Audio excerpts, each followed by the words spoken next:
సాగర్ తీరానికి మర్చిపోలేని గిఫ్ట్ ఇచ్చింది బీసీసీఐ. అద్భుతమైన సౌకర్యాలున్న విశాఖ స్టేడియానికి టెస్ట్ హోదాని ఇచ్చింది. ఇచ్చిన మాట నిలబెట్టుకున్న BCCI president Anurag Thakur bumper offer ఇచ్చాడు. లిమిటెడ్ ఓవర్ల ఫార్మాట్ ను ఇండియాకు విజయాల సెంటిమెంట్ గా ఉన్న స్టీల్ సిటీ గ్రౌండ్ టెస్టులో కూడా అదే తరహాలు ఫలితాలు ఇస్తే చూడాలని అనుకుంటున్నారు అభిమానులు.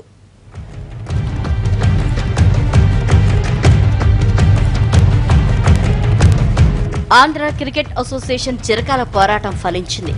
విశాఖ వీసీఏ, వీడీసీఏ స్టేడియాలకి టెస్టు హోదా దక్కింది. గత నెలలో విజయవాడకు వచ్చిన బీసీసీఐ ప్రెసిడెంట్ అనురాగ్ ఠాకూర్ ఇచ్చిన మాట నిలబెట్టుకున్నాడు. విశాఖలో ఒకేసారి 2 టెస్టులకు గ్రీన్ సిగ్నల్ ఇచ్చింది బీసీసీఐ.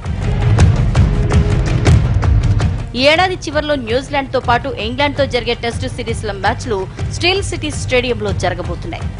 సుందర సాగర్ తీరంలో నిర్మాణం జరుపుకున్న స్టేడియంలో తొలిసారి 2003లో ఓ ఇంటర్నేషనల్ మ్యాచ్ జరిగింది. న్యూజిలాండ్ బోర్డు ప్రెసిడెంట్స్ లెవెల్ మధ్య 3 రోజుల మ్యాచ్ కు స్టేడియం ఆతిథ్యం ఇచ్చింది. ఆ తర్వాత 2005లో Bharat Pak one day historical match stadium పేరును మారుమ్రోగేలా చేసింది.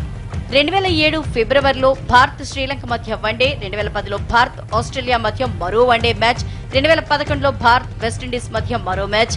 అయితే 2014లో భారత్ వెస్టిండీస్ మధ్య జరగాల్సిన మ్యాచ్ రద్దయింది. ఇక చివరిసారిగా ఈ ఏడాది ఫిబ్రవరిలో భారత్ శ్రీలంక మధ్య T20 మ్యాచ్ లో భారత్ విక్టరీ కొట్టింది. మొత్తంగా ఈ స్టేడియంలో జరిగిన 7 మ్యాచ్ల్లో భారత్ ఖాతాలో 5 విజయాలు పడ్డాయి. ఒక్క ఇంటర్నేషనల్ మ్యాచ్లు మాత్రమే కాదు, దేశావళి టోర్నమెంట్లకు విశాఖ స్టేడియం ఆతిథ్యం ఇచ్చింది. ఐపీఎల్ మ్యాచ్ల నిర్వహణతో స్టేడియం రేంజ్ మరింతగా పెరిగింది. ఫ్రెండ్లీ పిచ్, అద్భుతమైన సౌకర్యాలతో విశాఖ స్టేడియం బీసీసీఐనే కాదు పర్యాటక టీంలను బాగా ఆకట్టుకుంది.